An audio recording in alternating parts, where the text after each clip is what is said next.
Welcome back to another video on Gearsaw Studios, and today I'm going to be showing you how to build yourself a cherry pagoda. As you can see here, works good both during day and night, and it definitely livens up your areas. Not meant for base use, but otherwise an absolutely amazing build. Of course, being a cherry pagoda, I strongly recommend putting it in a cherry grove, preferably a flat area, but of course, there's a lot of different ways you can do this, so be sure to get creative, but try to avoid a sheer cliff face for it. And additionally, you might want to utilize, if you're in a cherry grove, notice how the watercolor is just kind of pretty. So keep that in mind if you want to do any external decorations not included in the video. First, we have our central area. And what we want to do here is make something about 17 by 17. You can go a bit bigger or smaller for this.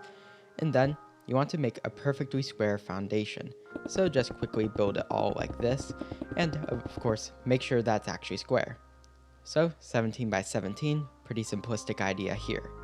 And what we want to do is make sure that we have a sub foundation, especially if we're on uneven terrain like this.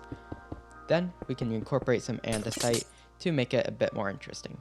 Smooth stone on the bottom, and we can add stone bricks to it. Or alternatively, you can make recessed stone bricks like that.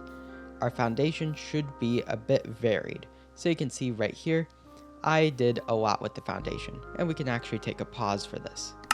You can see how the pillars every few blocks, they really divide up the build, especially with some andesite around the bottom. Then we have some smooth stone in the recessed bits, which are filled with light gray concrete powder, chiseled stone bricks above, and then some of the design of castles at the very top with the castle teeth. All this makes it look pretty sturdy, and we do add onto it later. But without further ado, we keep going, and you can see here, just moving around it, it looks really bulky, but also quite professional.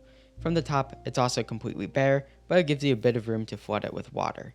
If you want to have water with plants on this, you will have to make the teeth section one block taller. This is a mistake I make in my build, and it prevents me from ever adding plants to it. But still, I get to keep the water, so it's not too big of an issue, because the blue definitely contrasts with the build in a good way. Anyways, we just need to make a quick staircase here, and this is actually pretty easy. You just make it out of tuff, and use the same kind of style changes with the whole concrete powder, the andesite at the bottom, and the chiseled stone bricks. Nothing super complicated here. However, we do have a bit more we can do to this. But a lot of that is just basic texturing, so here's a little instructions on screen. In the meantime, I have myself some lanterns here. They're just some pale fences, diorite walls, cherry trapdoors, and diorite, shroom lights for the actual light. And now we have to build the actual pagoda structure. Notice how wide it is based off of those blocks there. It doesn't have to match mine exactly. And the walls here do get scrapped, but still, dark is a really good idea. Dark oak, stripped, yeah, the brown works very well for contrast, but spruce might be a bit better. As for the water sections, if you do not have enough room for clay, use dark prismarine or weathered copper. That way, it has that blue that connects well with the actual watercolor of the biome. And you can see here, that works really well. Even without the plants, it adds quite a bit to the build. And now, we can also add some cherry logs as part of the foundation. And that's only going to be visible very small amount. We can also add a floor to the inside, but I end up not doing an interior because, well, it's too vertical to make a good base. However, you could definitely decorate this, turn it into whatever you want, if you so choose. I can help with any interior design in the comments below.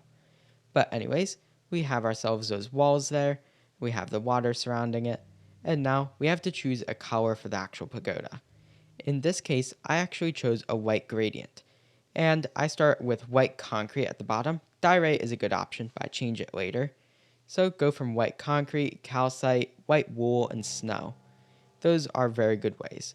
But you also have to worry about how flat the build is. Right here, it's just a flat wall with trapdoors for windows, which prompted me to change it in the next few clips.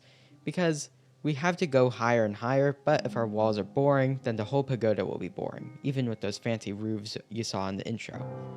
So right here, we have to just design a good way to get around that, and I have the perfect way. Grab some spruce, And you can see here, nice, cheerful, and cozy. So, starting off, the white concrete striped with quartz in order to make arches, recessed bits for where doors would be.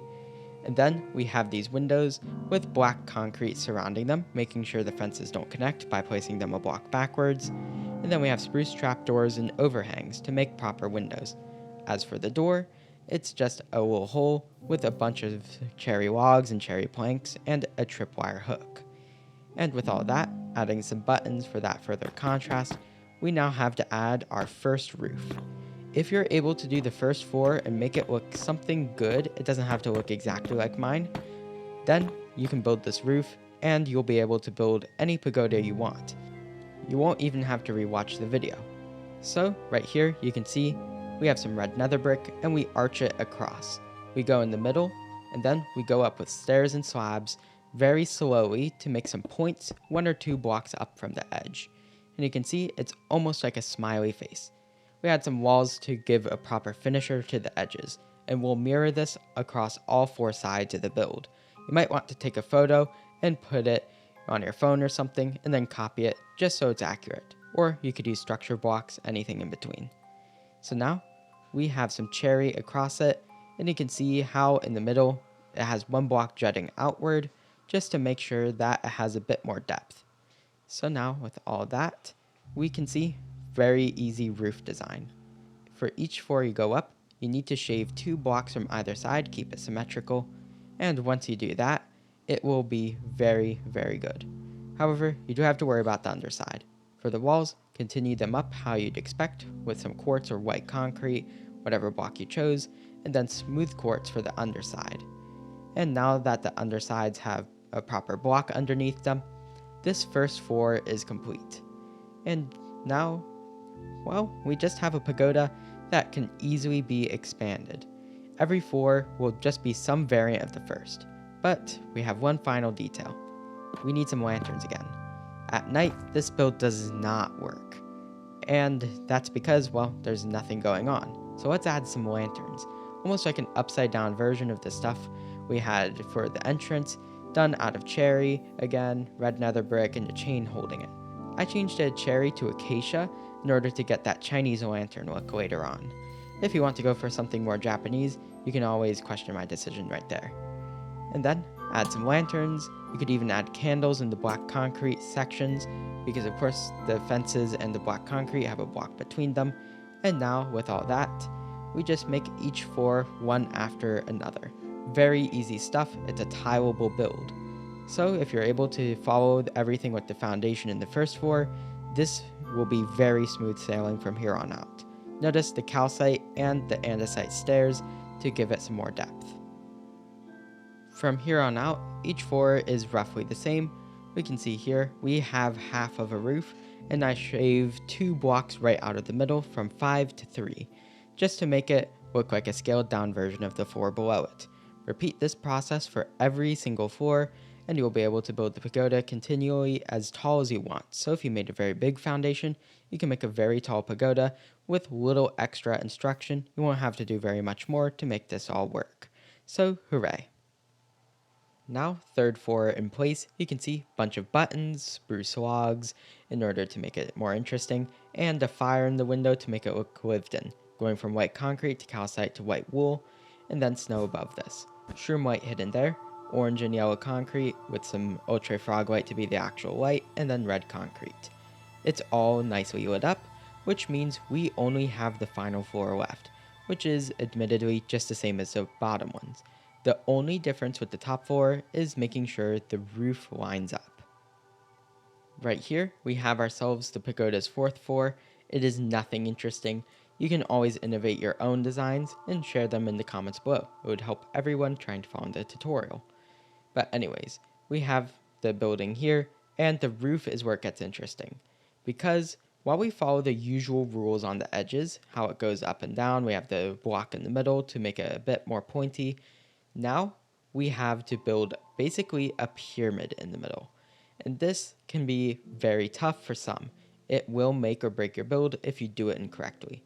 Fortunately, all you have to do is stack up some stuff in order to make a roughly pyramid shape. if you're really not sure, then making a pyramid straight out of stairs will usually suffice if you don't want to gamble with the look of the build. So now, let's place some blocks along the sides, and you can see like this. Make sure there's no holes in it, maybe a block in the middle, you can use some stairs. It's not a true pyramid. Make it a bit more unique. Not really a good way to describe it, but you want to get a certain vibe to it where it's a bit flatter on the sides and then goes into the point.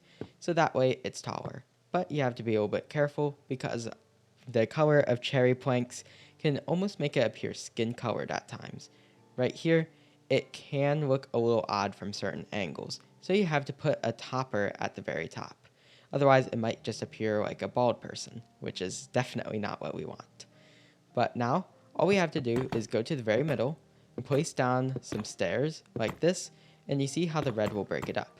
Some walls at the very top, make sure it doesn't appear too tall. You can see it's a little bit too tall here, but still, we're going to go to the top, and I recommend adding an end rod just to make sure it's all nicely lit up since there's nothing up here.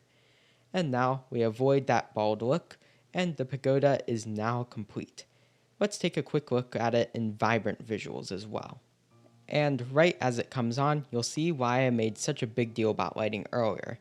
Because now it truly looks like something amazing. All the other builds have been removed for clarity, and you can see just how it will look naturally if placed within your world. You can see how the missing end rod at the top for a moment there just wasn't very good. So I added it in both into my Java and Bedrock copies. You might want to add a little bit of extra lighting to the foundation, glow lichen and whatnot, but otherwise it's an amazing build. So with that, it's the end of today's video. If you enjoyed this video, remember, please like and subscribe. Either way, enjoy the rest of your day. Gearsaw out.